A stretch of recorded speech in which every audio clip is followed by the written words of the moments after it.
themselves. And right now, white people are really frightened.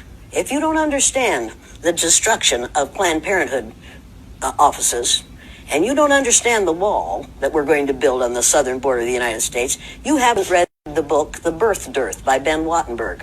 Ben Wattenberg was a brilliant Jewish man who was a member of the American Enterprise Institute, and he wrote a book, the first paragraph of which says, "The main problem confronting the United States today is there aren't enough white babies being born in this country." He was an advisor to presidents of the United States. He wrote the book in 1987. He says if we don't change this and change it rapidly, white people will lose their numerical majority in this country, and this will no longer be a white man's land. Now, I'm not misrepresenting this. I'm telling you almost exactly what he says. He says there are three things we can do to solve this.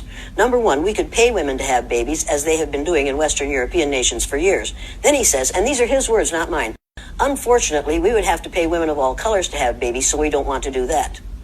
He says the second thing we could do is increase the number of legal immigrants that are allowed into this country every year. Then once again, he says, unfortunately, the vast majority of those wanting to come to this country today are people of color, so we don't want to do that. The third thing he says, and women had better pay attention to this, 60% of the fetuses that are aborted every year are white. If we could keep that 60% alive, that would solve our birth dearth.